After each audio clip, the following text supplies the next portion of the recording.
সরকারি চাকরিতে কোটা ব্যবস্থার সংস্কারের দাবিতে আন্দোলনে সারা দেশে একের পর এক সংঘর্ষের ঘটনা ঘটেছে। ২০ জুলাই দুপুরবেলা রাজধানীর চিটাগাং রোড এলাকায় গোলাগুলি ও সংঘর্ষ চলছিল। পুলিশ ও শিক্ষার্থীদের মধ্যে চলছিল পাল্টাপাল্টি ধাওয়া। মুহুর্মুহু গুলির আওয়াজ ও ককটেল বিস্ফোরণ চলাকালেই গুলিবিদ্ধ হয় ১০ বছর বয়সী শিশু হোসেন।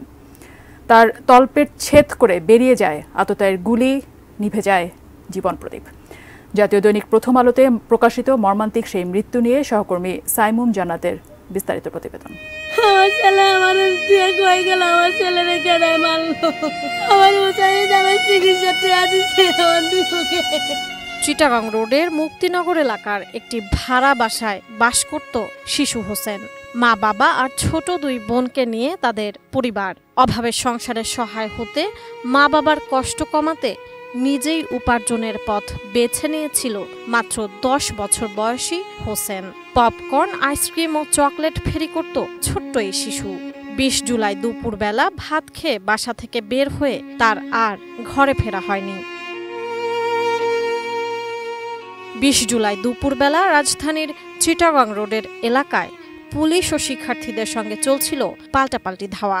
বিকেল ৫:৩০টার পর থেকে আর খোঁজ মেলেনি ছোট্ট শিশু হোসেনের।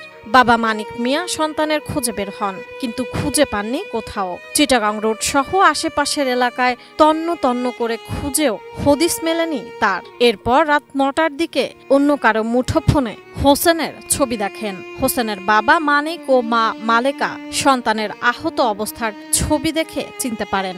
তারা জানতে পারেন হোসেনকে ঢাকা মেডিকেল কলেজ হাসপাতালে নিয়ে যাওয়া হয়েছে। এরপর হোসেনের বাবা মা পিকআপে করে যাত্রাবাড়ি পর্যন্ত যান। এরপর রিকশা যোগে রাত ১২:৩০টায় ঢাকা মেডিকেলে পৌঁছান। ঢাকা মেডিকেলের সব জায়গা খুঁজেও হোসেনকে আর পাননি।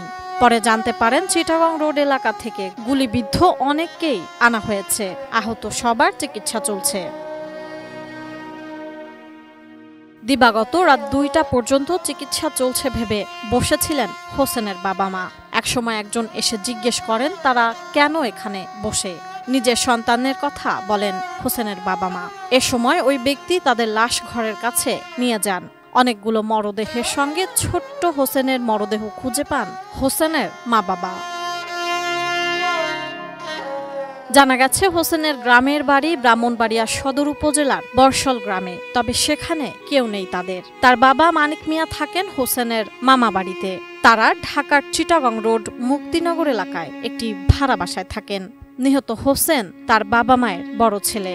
মাহিনুর আক্তার ও শাহিনুর আক্তার নামে তার দুই ছোট বোন রয়েছে। ২২ জুলাই রাত ২টার দিকে হোসেনের মরদেহ নানাবাড়ি কুমিল্লার দেবিদ্বারের রাজা মেহার ইউনিয়নের বেতরা গ্রামে দাফন করা হয়। হোসেনের বাবা মানিক মিয়া বলেন, বিয়ের পর থেকেই তিনি শ্বশুর বাড়িতে থাকতেন। বছর ৫ আগে ঢাকায় যান। চিটাগাং রোড মুক্তিনগর এলাকায় একটি ভাড়া বাসায় থাকেন। সারাদিন ফেরি করেন।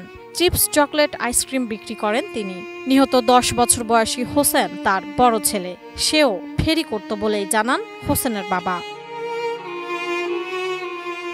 ১৪ জুলাইয়ের পর তীব্র আকার ধারণ করে কোটা বিরোধী আন্দোলন। এতে দেশ জুড়ে সহিংসতা ছড়িয়ে পড়ে।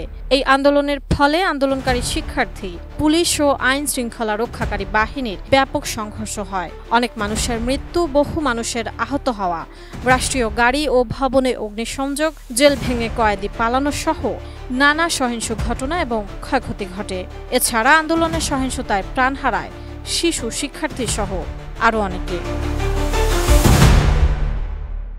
সাইমুম জান্নাত, এটিএন নিউজ।